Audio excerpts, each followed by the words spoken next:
अस्सलाम वालेकुम। मैं होम्योपैथिक डॉक्टर यास्मीन फातिमा बात कर रही हूँ। आज जो बीमारी लेके आई हूँ वो है जिसम में फोड़े फिंसियाँ निकलना और पकना, और उसके बाद जो है बह जाने के बाद भी ज़ख्म बाकी रह जाना और जगह उभरी रहना, और ऐसे पता चलना जैसे अंदर में दर्द है थोड़ा थोड़ा।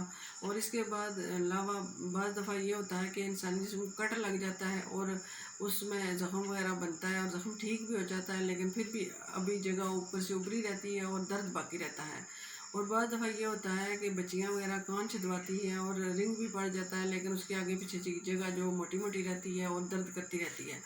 इसके अलावा बाद दफ़ा जो हाथों की उंगलियां वो उसका नाखून बदवज़ा हो जाते हैं और उसके आगे पीछे ज़ख्म से बन जाते हैं और दर्द करते हैं। उसको भी ये मेडिसिन ठीक करती है। और इसके अलावा इंसान जिस्म के अंदर कोई गैर जिस्मानी चीज़ जैसे कोई सुई चली जाती है, या कि कोई लकड़ी का टुकड़ा चला जाता है, या फिर कोई छोटा सा पत्थर चल जाता है। जैसे हम बाद लोग दरियाओं पे चलते हैं तेज़ी से और कुछ छोटा मोटा पत्थर अंदर चला जाता है, और ये अंदर जाने के बाद जो है ना इंसानी रेशे जो होते हैं जिस्म के वो गलना सड़ना शुरू हो जाते हैं और जगह काली हो जाती है। अगर देर तक ये रहें तो ज़ख्म कैंसर भी बन सकते हैं। अगर ऐसा कोई मसला हो तो फौरी जो है ना ऑपरेशन के साथ ये चीज़ें निकलवानी चाहिए। और मेरे पास जो मेडिसन है वो है सिलेशिया 6X।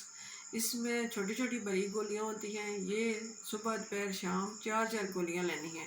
और ये सारे जो मैंने बीमारियां बताई हैं ज़ख्म ठीक करने वाली, यानी कि ज़ख्म रह जाते हैं और ज़ख्म ख़त्म हो जाते हैं लेकिन जगह उभरी रह जाती है और ज़ख्म बाकी रह जाते हैं, पता चलता है सूजन होती है।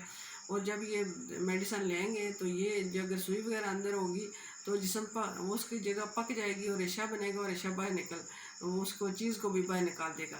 तो और अगर जो है खाली इतना सा ज़ख्म मवाद है अंदर के वो अंदर ही तहलील हो जाता है, जाने के काबुल हुआ तो तहलील हो जाता है। तो अगर वो रेशा बन चुका होता है तो रेशा बाहर निकलता है और ज़ख्म फिर बाकायदगी से ठीक हो जाता है। ऊपर से जो है जिस्म की हालत न आम हालत की तरह हो जाती है, उभरी उभरी नहीं रहती।